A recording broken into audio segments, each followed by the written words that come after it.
Assalamualaikum warahmatullahi wabarakatuh. Di sini kami dari kelompok 5 akan mempresentasikan tugas dari sistem pengadaan elektronik. Bisa di next.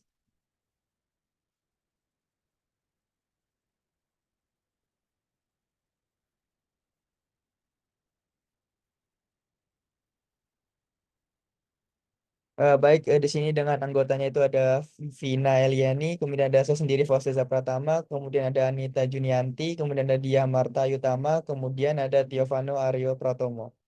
Oke, bisa di next. Baik, untuk yang pertama itu soalnya adalah mengapa pembeli harus memperhatikan pemantauan dan pengelolaan kinerja kualitas pemasok.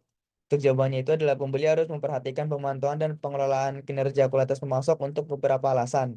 Yang pertama itu menjaga kualitas produk, kemudian mengurangi biaya, meningkatkan daya saing, meningkatkan kepuasan pelanggan, mengelola resiko, meningkatkan hubungan dengan pemasok. Kemudian dalam hal ini penting bagi pembeli untuk menilai kinerja pemasok berdasarkan kriteria seperti kualitas, kehandalan pengiriman, fleksibilitas, dan harga. Selain itu, pembeli juga harus mengembangkan sistem untuk evaluasi pemasok berdasarkan respon pengiriman, kualitas, dan berbagai informasi. Bisa di next.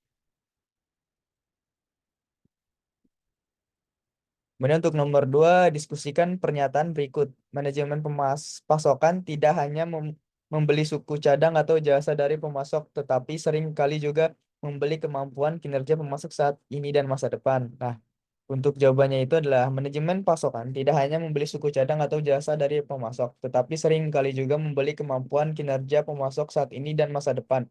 Hal ini penting karena kinerja pemasok dapat mempengaruhi berbagai aspek perusahaan, seperti kualitas produk, biaya produksi, daya saing, dan kepuasan pelanggan. Beberapa pernyataan yang mendukung hal ini meliputi yang pertama itu kualitas dan mutu yang dihasilkan pemasok mempengaruhi perusahaan dalam kinerjanya baik dalam 2013, kemudian manajemen rantai pasokan yang efektif mempengaruhi kinerja perusahaan. Kemudian kinerja pemasok dalam rantai pasokan retail modern dipengaruhi oleh persaingan dan kekuatan pembeli.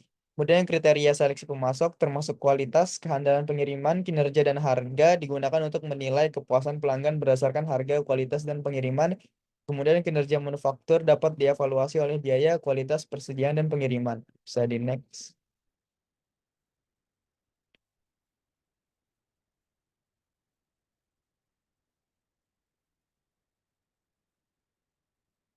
Nah, baik, untuk berikutnya itu adalah nomor 3.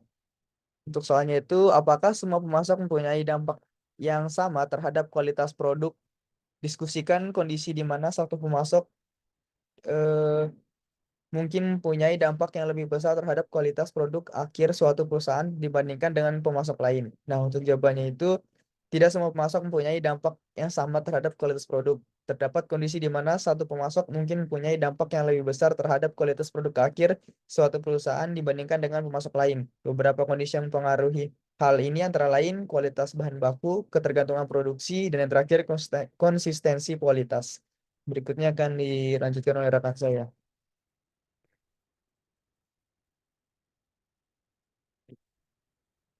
Selanjutnya nomor 4 itu mengapa penting bagi pembeli.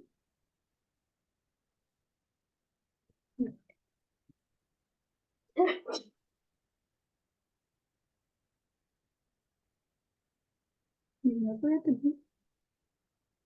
Bagi pembeli agar menjadi pelanggan yang baik. Bagaimana seorang pembeli bisa menjadi pelanggan yang baik bagi pemasok? Yaitu penting bagi pembeli untuk menjadi pelanggan yang baik karena hal tersebut dapat memberikan manfaat bagi pembeli, pemasok, dan bahkan perekonomian secara keseluruhan.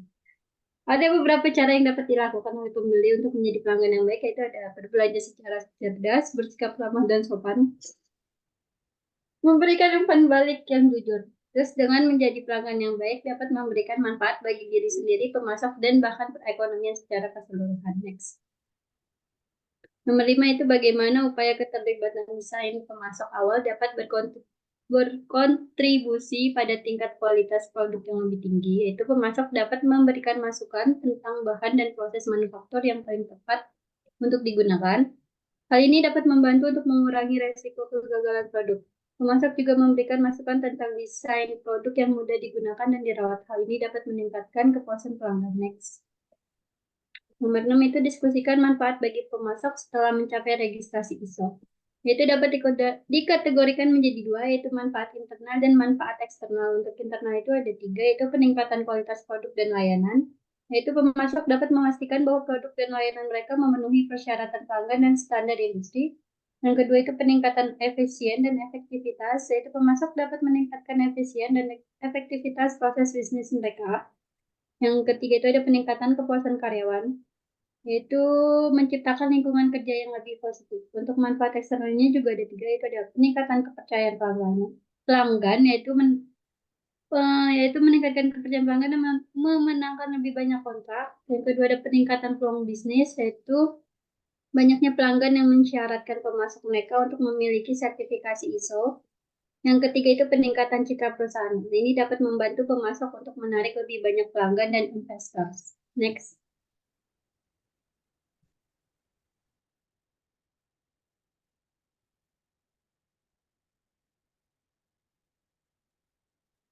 Baik, untuk nomor 7, pertanyaannya adalah beberapa pakar manajemen berpendapat bahwa pemasok tidak boleh menerima imbalan karena melakukan sesuatu yang sudah diharapkan. Apakah Anda setuju dengan posisi ini? Apa saja contoh imbalan yang mungkin diterima oleh pemasok? Ya, saya setuju dan imbalan yang mungkin sesuai adalah inovasi produk, yaitu lalu efisiensi operasional, lalu kinerja kualitas yang luar biasa, dan keandalan dan kepatuhan. Bisa di next.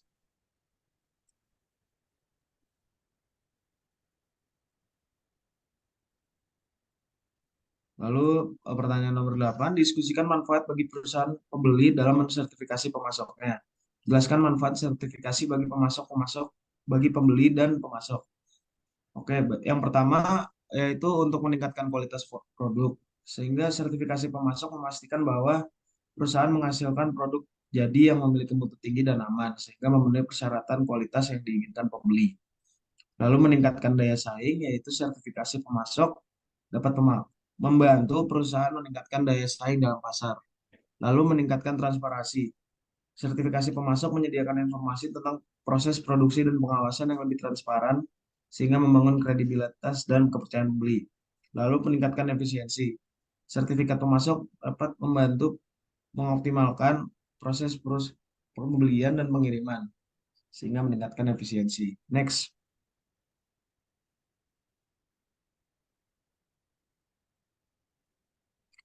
Lalu nomor 9, mengapa banyak upaya manajemen kualitas total di Amerika Utara tidak berhasil seperti yang diharapkan pada tahun 1980-an?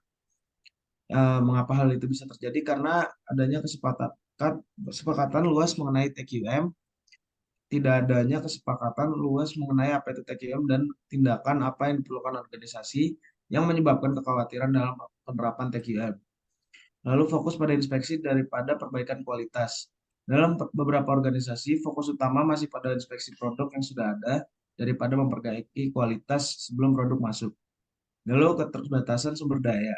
Meskipun TQM menganggap kualitas sebagai strategi usaha, beberapa organisasi mungkin kurang mempersiapkan sumber daya untuk menerapkan TQM secara berkelanjutan. Lalu kesulitan dalam perubahan sikap. TQM memerlukan banyak perubahan sikap dan perilaku karyawan. Next.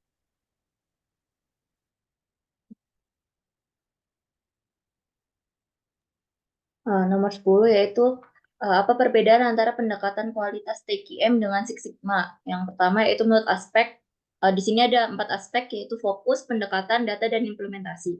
Nah, untuk fokus sendiri pada TQM berfokus pada kepuasan pelanggan, sedangkan Six Sigma berfokus pada peningkatan kualitas.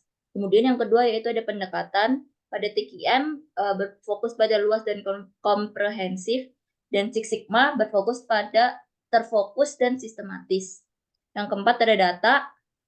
Untuk data TQM sendiri, data digunakan untuk meningkatkan kualitas secara keseluruhan, sedangkan Six Sigma digunakan untuk mengidentifikasi dan menghilangkan cacat. Kemudian ada aspek implementasi. Pada TQM dapat diimplementasikan oleh semua karyawan. Nah, sedangkan untuk Six Sigma sendiri biasanya membutuhkan pelatihan khusus.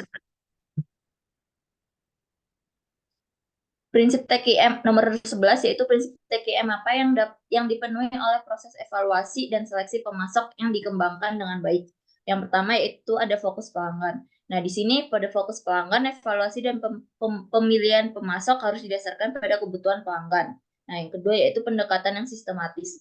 Pada pendekatan sistematis ini, evaluasi dan seleksi pemasok harus dilakukan secara sistematis dan terukur. Yang ketiga yaitu penggunaan data. Evaluasi dan seleksi pemasok memerlukan penggunaan data untuk membuat keputusan yang tepat. Yang keempat yaitu peningkatan berkelanjutan. Evaluasi dan seleksi pemasok harus menjadi proses yang berkesinambungan.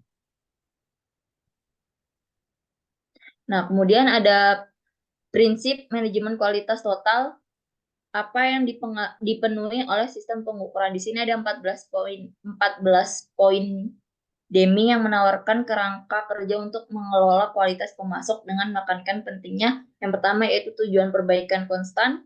Organisasi harus menetapkan komitmen jangka panjang untuk terus meningkatkan kualitas pemasok, menetapkan ekspektasi yang jelas, dan menyediakan sumber daya untuk inisiatif perbaikan. Yang kedua yaitu filosofi baru. Organisasi perlu beralih dari pengendalian kualitas berbasis inspeksi tradisional dan menerapkan sistem yang terfokus pada pencegahan cacat daripada mendeteksinya setelah diproduksi. Yang ketiga yaitu hentikan ketergantungan pada inspeksi massal. Daripada mengandalkan inspeksi yang mahal dan rawan kesalahan, organisasi harus berfokus pada pembangunan kualitas dan pemilihan pemasok, orientasi, dan proses produksi. Yang keempat yaitu pemasok tunggal. Pemasok tunggal untuk satu item, yaitu mengurangi jumlah pemasok untuk setiap item. Yang kelima yaitu meningkatkan secara konstan dan selamanya. Peningkatan kualitas pemasok harus merupakan proses yang berkelanjutan, bukan aktivitas satu kali. Yang keenam yaitu lembaga pelatihan dan peningkatan diri, yaitu memberikan pelatihan dan peluang pengembangan kepada pemasok. Yang ketujuh yaitu menghilangkan rasa takut, menciptakan budaya kepercayaan dan kolaborasi dalam rantai pasok. Yang kedelapan yaitu hilangkan hambatan antar departemen, hilangkan kuota numerik, hilangkan hambatan terhadap kebanggaan dalam pengerjaan. Yang ke-11 yaitu hilangkan nasihat, yang ke-12 hilangkan hambatan inovasi. 13 lembaga pendidikan dan peningkatan diri, yang ke-14 yaitu ambil tindakan untuk mencapai transformasi.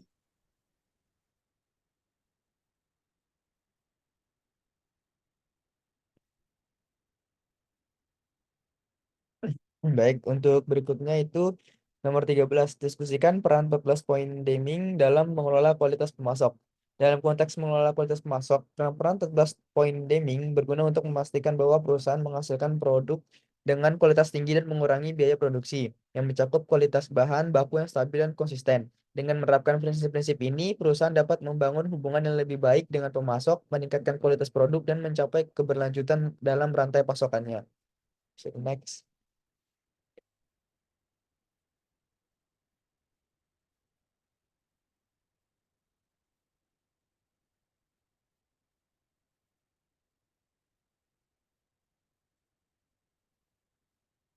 Selanjutnya untuk nomor 14 jelaskan berbagai klasifikasi biaya kualitas. Untuk biaya kualitas di sini terbagi menjadi 3 klasifikasi. Yang pertama yaitu biaya penilaian. Biaya penilaian termasuk biaya langsung yang dikeluarkan untuk mengukur kualitas, khususnya memeriksa kemungkinan cacat, yang mana area biaya yang terkait dengan penilaian meliputi pengujian laboratorium, prototipe, dan sampel, kegiatan inspeksi produksi, audit kualitas pemasok, inspeksi material yang masuk, dan bentuk lain dari pemantauan produk. Lalu yang kedua, biaya kegagalan. Biaya kegagalan terbagi menjadi 2, yaitu ada kegagalan internal dan eksternal. Untuk kegagalan internal terjadi sebelum produk atau layanan diberikan kepada pelanggan. Contohnya pemecahan masalah proses, inspeksi ulang setelah deteksi cacat, waktu henti produksi yang disebabkan oleh cacat, scrap, dan proses pemborosan. Sedangkan untuk kegagalan eksternal adalah biaya kegagalan yang terjadi setelah produksi atau setelah pelanggan mengambil alih kepemilikan. Contohnya biaya garansi, penggantian produk cacat kepada pelanggan, tuntutan hukum, dan hilangnya niat baik. Lalu yang ketiga, biaya pencegahan. Biaya pencegahan adalah biaya yang timbul ketika proses produksi dirancang atau dimodifikasi untuk mencegah terjadinya cacat sejak awal. Contohnya itu seperti desain untuk kualitas, perencanaan kualitas, kalibrasi peralatan, pelatihan kualitas, pengembangan manual, dan pemeliharaan sistem manajemen mutu. Next.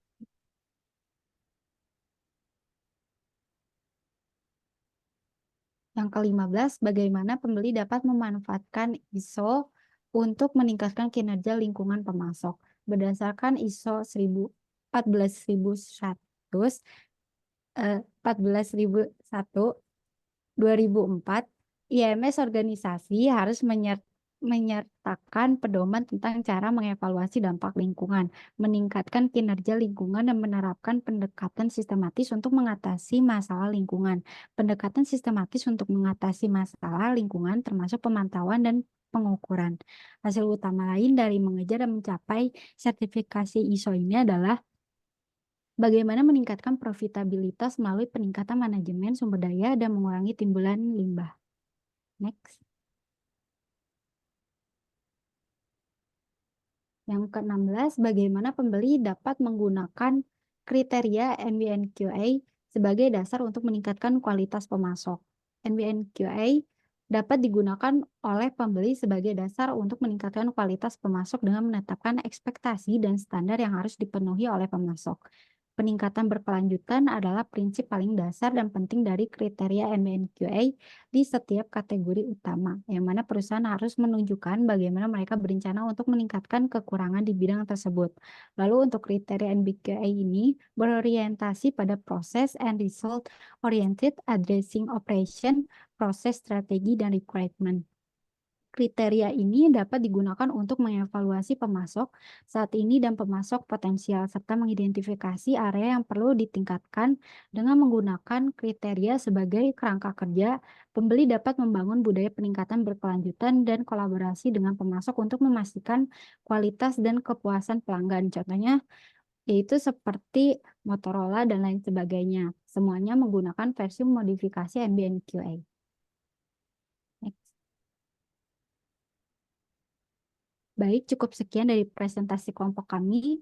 Sekian, wassalamualaikum warahmatullahi wabarakatuh.